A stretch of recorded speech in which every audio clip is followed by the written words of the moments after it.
What's going on, everybody? This is Brendan again.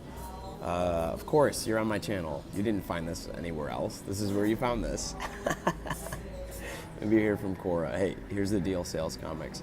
I wanted to talk about something which I think is really, really helpful and successful to help take you to the next level in terms of your sales process, and that's tracking your activity.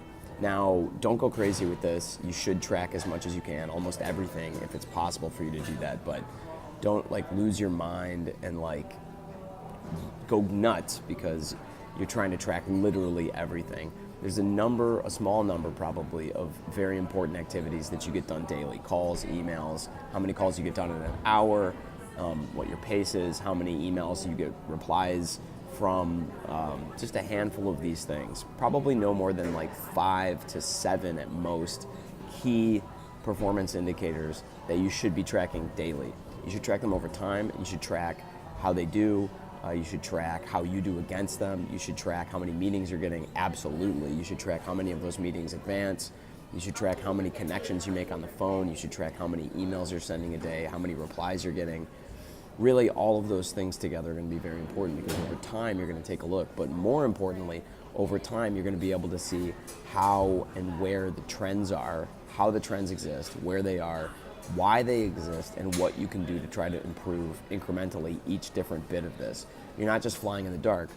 Charles Duhigg, in his book, Faster, Smarter, Better, Faster, calls this making information disfluent, that beforehand you were just literally just doing the activity, but now you're making it disfluent, so you're actually going to pay attention to the things that you do. For example, calls over an hour of time, pace, it's something you probably never really paid attention to very much.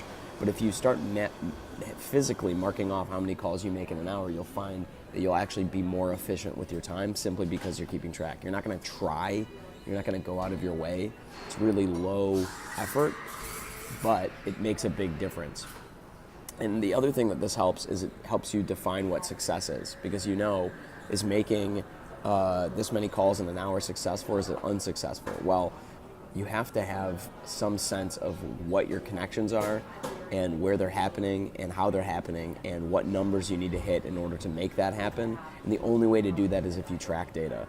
And you would be amazed at how many companies and people don't track any of this stuff. So you need to start tracking it.